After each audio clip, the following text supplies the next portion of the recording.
नमस्कार, मेरा नाम है डॉक्टर पुरु धवन और आज इस वीडियो में आपको देने वाला हूँ वो फ्री डाइट जो आपके क्रिएटिनिन लेवल को डाउन कर सकती है।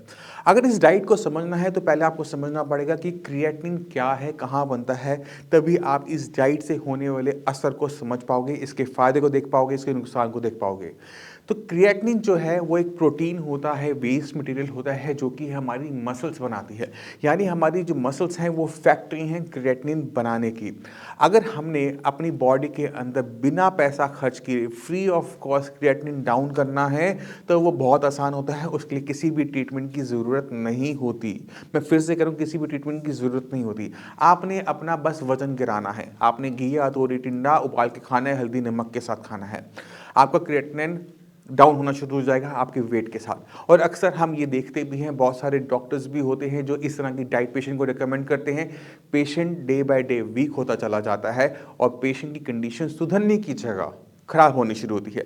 अब आप सोच रहे हो कि क्रिएटिनिन डाउन हो रहा है, कंडीशन कैसे खराब हो रही है, जबकि क्रिएटिनिन डाउन होने पे कंडीशन बेटर होनी चाहिए थी। मैं आपको समझाने की कोशिश करता हूँ। जब आप सिर्फ घिया तोरी टिंडा उबाल के खा रहे होते हो, यानी आप अपना वेट डाउन कर रहे होते हो, तो आपकी बॉडी में एनर्जी लो रहनी शुरू कर देती है। बॉडी में खाना प्रॉपर ना जाने की वजह से हीमोग्लोबिन नहीं बन पाता। आपकी बॉडी में प्रोटीन ना जाने की वजह से आपके टोटल प्रोटीन में कमी आनी शुरू होती है। रिजल्ट क्या होता है कि छाती में, फेफड़ों में, टांगों में पानी भरना शुरू कर देता है। अब क्रिएटिनिन लेवल आपका मान लो कि 4 था, वो घट के 2.5 आ भी गया, वहाँ पे वो टिक नहीं पाता, क्योंकि आप जब खाना नहीं खा रहे तो आपकी किडनी को भी खाना नहीं मिल पा रहा, और जब किडनी को खाना नहीं मिल रहा तो वो किसी भी कीमत पे सही नहीं होने वाली है। तो ऐसे पेशेंट में एक खास चीज़ देखी जाती है कि क्रिएटिनिन जो 4 से 2.5 आया था वो वहाँ पर से मुश्किल से महीना भर टिक पाता है और उसके बाद वो दोबारा से बढ़ना शुरू करता है। मगर अब क्रिएटिनिन भी बढ़ने लगा है, अब बॉडी में वीकनेस भी है, पेशेंट का उठना बैठना चलना सब कुछ मुश्किल हो चुका है, पेशेंट की बॉडी में पानी भरने लगा है, अब पेशेंट को डायलिसिस भी करवाना पड़ रहा है। अब जब पेशेंट डायलिसिस करवाता है तो उस पर लंबा टाइम सर्वाइव नहीं कर पाता, क्योंकि बॉडी में वीकनेस है। वीकनेस क्यों थी? क्योंकि हमने खाना पीना बहुत बदल दिया था। तो मैं ये जो डाइट है अपने किसी भी पेशेंट को एडवाइस इसलिए नहीं करता क्योंकि ये बहुत लंबा टाइम नहीं चल पाती। आपका क्रिएटिनिन डाउन हो रहा है, रिपोर्टर में बहुत अच्छा लग रहा होता है, बट वो बहुत टेम्परेरी होता है। आपको समझना पड़ेगा कि किडनी क्यों खराब हो रही है। आपने डाइट बदली थी, अपना बीपी कंट्रोल में नहीं किया, आपको शुगर कंट्रोल नहीं किया, तो जो क्रिएटिनिन डाउन हुआ था वो सिर्फ मसल मास, यानी जो हमारी क्रिएटिनिन की जो फैक्ट्री है उसे छोटा करने से हुआ था। अगर यहीं पर आप दूसरी तरीके से काम करते, अपनी बीमारी को समझते कि आपकी किडनी को किस चीज़ ने नुकसान पहुंचाया था, तो अगर आपकी किडनी छोटी हो रही है तो चांसेस ज़्यादा होते हैं कि किडनी को नुकसान पहुंचाया है बीपी ने।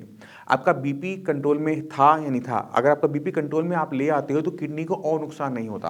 आपका क्रिएटिनिन लेवल 4 था, वो 4 पे ही टिका रहता है, क्योंकि अब किडनी को और नुकसान नहीं हो पा रहा। तो ज़रूरी क्या है? पहले उस बीमारी को हटाना जिससे आपकी किडनी को नुकसान हो रहा है, चाहे वो बीपी है चाहे वो शुगर है। एक बार ये बीमारी की जड़ कंट्रोल में आ जाती है तो किडनी को और नुकसान होना बंद हो जाता है। अब सवाल है कि हम किस तरह से क्रिएटिनिन डाउन कर सकते हैं बिना खाने को बहुत ज़्यादा टाइट किए हुए।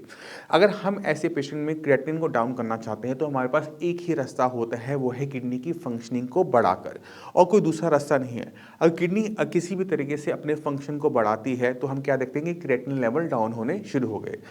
अब वीडियो में आगे बढ़ने से पहले आप मैं चाहता हूं कि कुछ रिपोर्ट्स को देखो, कुछ पेशेंट की इंटरव्यूज को आप देखो।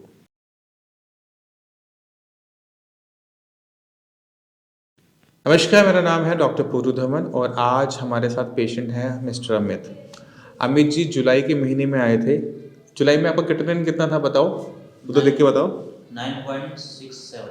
और आज क्या महीना चल रहा है? महीना चल रहा है दिसंबर। क्या लेवल है क्रिएटिनिन का? 4.8। 4.8। हमने 4-5 महीने के अंदर लेवल 9 से, जब था 9 से 4 आया। जब 9 था डॉक्टर ने क्या बोला था आपको, क्या करना है? डायलिसिस करवानी। डायलिसिस करवाया आपने अभी तक कोई? जब 9 का क्रिएटिनिन लेवल था तो शरीर में क्या दिक्कत महसूस कर रहे थे? थकान महसूस होती थी और नींद ज़्यादा आती थी। और क्या दिक्कत हो रही थी? सही सुस्त रहता था बिल्कुल। सही सुस्त था।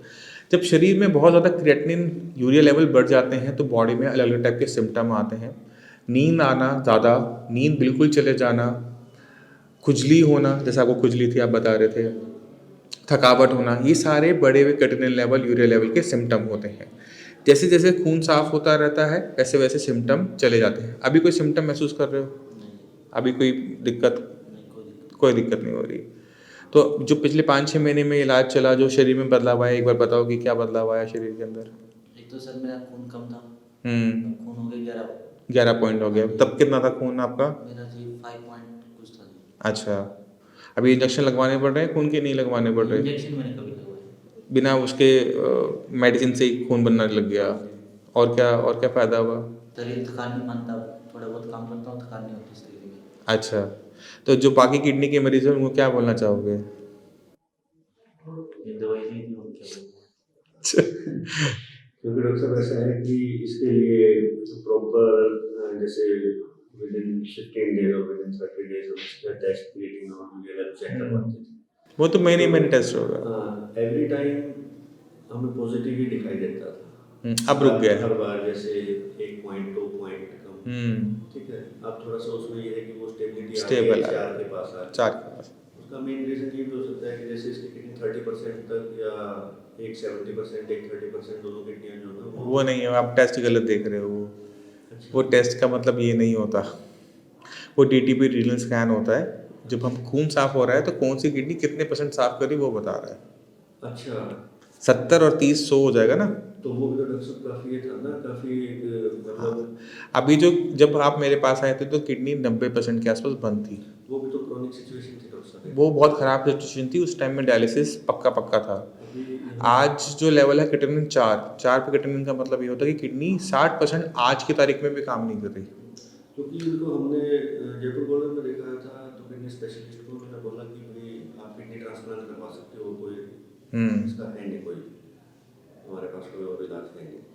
तो लेकिन फिर पता लगा कि भाई जैसे साइंस इंजीनियरिंग यहाँ आपका पता लगा, तो इनकी मेडिसिन वगैरह जब शुरू करवाई, तो स्टार्टिंग में जब इसकी फर्स्ट रिपोर्ट करवाई तो उसमें काफ़ी क्रिएटिनिन लेवल जो है डाउन आया। तो हमें ये लगा कि भाई शायद, तो फिर हमने एलोपैथी को छोड़ के और साइंस इंजीनियरिंग पे पूरा कंसंट्रेट किया कि भाई जो ये करवाया वही करो, उससे ही हो पाएगा, कुछ होगा। चलो अब तो बहुत अच्छा चल रहा है हमारा पेशेंट, कोई दिक्कत नहीं है। कोई भी डाउट हो, कुछ भी पूछना हो कभी भी मेरे से आके पूछ लेना, कोई दिक्कत नहीं है। हर तीसरे चौथे महीने पे आ जाया करो, ठीक है। बाकी अपना 2-3 महीने तो अपनी मंगवा ली, जब लगता है टाइम है, फुर्सत है, दिल्ली का चक्कर काटना है, आ जाओ, ठीक है। मतलब चलो, तो ये है कि आपकी कृपा से थोड़ा बिल्कुल ठीक हो जाए तो चक्कर काटने बंद ही कर देंगे फिर हम। देखो झूठ क्या बोलूँ, अगर मेरे बस का होता तो मैं पहले महीने में कर देता। चलो इतना भी काफी है डॉक्टर साहब। नहीं तो आप सोचो, एक अच्छा मरीज़, एक अच्छा ठीक हुआ मरीज़ हमारी सबसे बड़ी वो एसेट होती है, क्योंकि वो इतने मरीज़ भेजता है जो हम संभाल नहीं सकते, हमें कुछ करना नहीं पड़ता। तो हम खुद चाहते हैं कि अगर कोई मेरे पास होता मैं ज़रूर देता, बट ऐसा है नहीं, मेरे पास नहीं, किसी के पास नहीं है। अगर मेरे पास नहीं, किसी और के पास होगा, कहूँगा उसके पास जाके इलाज करवा लो। बिल्कुल। तो चीज़ होनी चाहिए, होगी तो ज़रूर मिलेगी, ठीक है। अच्छे से खाओ, जो दे रखा है उसे अच्छे से लो, मेडिसिन टाइम से लो, लेवल जो डम करवाने कैसे करवाने वो मैं करवा दूँगा, कोई दिक्कत नहीं, ठीक है। ठीक है। चलें के अंदर हमने किसी को भी घिया तो टिंडा उबाल के नहीं दिया है, उनका वजन कम नहीं किया है, बॉडी में ताकत लाई गई है। अब ये कैसे इनका क्रिएटिनिन डाउन हुआ वो समझने की ज़रूरत है। यहाँ पर जैसे मैं हमेशा कहता हूँ कि किडनी की फंक्शनिंग पे काम करो, किडनी को जो नुकसान पहुँचा रही बीमारी उस पे काम करो। तो जैसे ही बीपी हटा, शुगर हटा, तो किडनी को नुकसान होना बंद हुआ। अब जब हम किडनी को मेडिसिन देते हैं तो किडनी की फंक्शनिंग बढ़नी शुरू होती है। किडनी की फंक्शनिंग बढ़ने का मतलब है कि क्रिएटिनिन की, यूरिया की क्लियरेंस बढ़नी शुरू होती है, और रिजल्ट क्या होता है कि क्रिएटिनिन और यूरिया डाउन होना ही शुरू हो जाता है। यहाँ पर डाइट जो है वो बैलेंस्ड है, पेशेंट को दाल भी दी गई है, रोटी भी दी गई है, अगर शुगर नहीं है तो चावल भी दिया गया है, पोहा भी दिया गया है, बिस्किट भी दिया गया है, उसको उपमा भी दिया गया है, उसे इडली भी दी गई है, उसे सांभर भी दिया गया है, उसे डोसा भी दिया गया है। यानी खाने पे किसी भी टाइप का परहेज नहीं करवाया गया। बहुत लिमिटेड परहेज होता है, वो भी मैं आपको समझा देता हूँ। अगर हमने किसी किडनी पेशेंट को सही रखना है तो सबसे पहले हमें कंट्रोल करना पड़ता है पोटेशियम की, उसकी बॉडी में पोटेशियम ना बढ़े। इसके लिए उसे जड़ वाली सब्जियां जिनका कलर ब्राउन होता है वो नहीं खानी होती। अब सब्जी जो ब्राउन ज़मीन के नीचे लगने वाली ज़रा सी होती हैं, आलू, शकरकंदी, अरबी, जिमगन, कचालू, अगर आप इन सब्जियों को अपनी डाइट से बाहर निकाल देते हो तो पेशेंट की बॉडी में पोटेशियम नहीं बढ़ता। और सब्जियां कौन सी होती है जिसको हमें नहीं खाना होता है या अवॉइड करना होता है, वो है हरे पत्तेदार सब्जियां, यानी पालक, बथुआ, मेथी, सरसों, धनिया, पुदीना। इनकी साग और चटनियां मना होती हैं। यानी आप पुदीने का पराठा खा सकते हो, मेथी की रोटी खा सकते हो, आप और कोई चीज़ बनाना चाहते हो आटे के साथ गूंथ कर आप वो खा सकते हो, आप बस इनका साग और चटनी नहीं बनाओगे। ये सब चीज़ें हम क्यों कंट्रोल कर रहे होते हैं? क्योंकि पोटेशियम की मात्रा अगर बढ़ जाए किसी किडनी फेलियर पेशेंट में तो उस पेशेंट को हार्ट अटैक आ जाता है, पेशेंट की डेथ हो जाती है। इसी वजह से हमें इन सब्जियों पे इतना कंट्रोल करना पड़ता है। फ्रूट्स के मामले में भी हमें कुछ चीज़ों का ध्यान रखना होता है कि हाई पोटेशियम फ्रूट्स पेशेंट ना खाए, जैसे केला है, कीवी है, एवोकेडो है, खजूर है, ड्राई फ्रूट्स हैं, नारियल पानी है। अगर इन फ्रूट्स को हम निकाल दें, इसके साथ साथ जितने भी खट्टे फ्रूट होते हैं, संतरा, मौसमी, कीनू, आम, अचार, ये सब हमें बंद रखना पड़ता है। बाकी जितनी भी फ्रूट्स हैं, चाहे पपीता है, सेब है, अमरूद है, चीकू है, ये सारे के सारे फ्रूट्स एक किडनी फेलियर का पेशेंट ले सकता है। अब हम बात करें तो इसमें हमने बहुत ज़्यादा परहेज नहीं किया है। हमने 2 चीज़ों के लिए मेनली परहेज किया, एक पोटेशियम के लिए, दूसरा किया हमने